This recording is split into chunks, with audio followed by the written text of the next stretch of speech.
तो चला है फास्टेस्ट एंकर, डालते नजर आज की पहली खबर पर। सप्ताह भर में सेंसेक्स और निफ्टी करीब 1% टूटे। एआई को लेकर बढ़ती चिंता, आईटी शेयरों में भारी बिकावली, इंडेक्स 10 महीने के निचले स्तर पर पहुंचा। आज प्रधानमंत्री मोदी आसाम में कुमार भास्कर वर्मा पुल का उद्घाटन करेंगे। T20 वर्ल्ड कप में आज इंग्लैंड का सामना स्कॉटलैंड से, न्यूजीलैंड और साउथ अफ्रीका होंगे आमने सामने।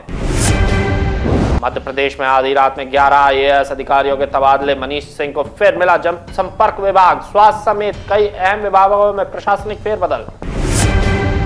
जम्मू कश्मीर के कार खरीदने में बढ़ोतरी, 2017 के बाद से रजिस्ट्रेशन दुगना हुआ। ब्राजील के राष्ट्रपति लूला 18 फरवरी को भारत आएंगे। 14 मंत्रियों और कई सीईओ से होगी उनकी मुलाकात। उनके साथ दौरे में व्यापार, निवेश और रणनीतिक सहयोग पर होगी चर्चा। सलेम में विजय की रैली के दौरान बेहोश होकर गिर पड़ा युवक, अस्पताल ले जाते समय हो गई मौत। घटना के बाद सुरक्षा व्यवस्था पर उठे सवाल। सेवा तीर्थ कार्यक्रम में प्रधानमंत्री मोदी ने की 4 बड़े फैसलों की घोषणा, महिलाओं, किसानों और युवाओं को मिलेगा सीधा लाभ। बिहार सरकार ने तय किए 11 ग्रामीण एएसपी और क्षेत्राधिकार, गृह विभाग के फैसले से प्रशासनिक समन्वय में सुधार की उम्मीद। राष्ट्रपति डोनाल्ड ट्रंप बोले, 47 साल से सिर्फ बातें कर रहा है ईरान, सत्ता परिवर्तन के लिए बताया बेहतर विकल्प। इस वक्त की सबसे बड़ी खबर आ रही है दिल्ली से। भारत अमेरिका व्यापार समझौते को लेकर नया विवाद खड़ा हो गया है। गारमेंट्स निर्यात पर टैरिफ को लेकर सरकार पर भ्रम फैलाने के आरोप लग रहे हैं। विपक्ष का दावा है कि इस नीति से देश के कपास किसानों और टेक्सटाइल उद्योग दोनों पर बुरा असर पड़ सकता है। अमेरिका द्वारा भारतीय गारमेंट्स पर 18% टैरिफ लगाए जाने के बाद बहस तेज हो गई है। विपक्ष का कहना है कि बांग्लादेश को 0% टैरिफ का लाभ इसलिए मिलता है क्योंकि वो अमेरिकी कपास आयात करता है। संसद में इस मुद्दे पर सवाल उठने पर सरकार की ओर से कहा गया है कि समान लाभ के लिए भारत को भी अमेरिकी कपास आयात करना होगा।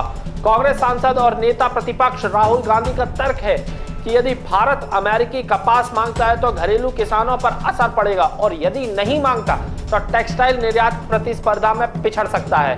इस बीच ये भी आशंका जताई जा रही है कि बांग्लादेश भारत से कपास आयात घटा सकता है। सरकार की ओर से आधिकारिक विस्तृत प्रक्रिया का इंतजार है। हिंदुस्तान का टेक्सटाइल सेक्टर 5 करोड़ परिवारों को रोजगार देता है।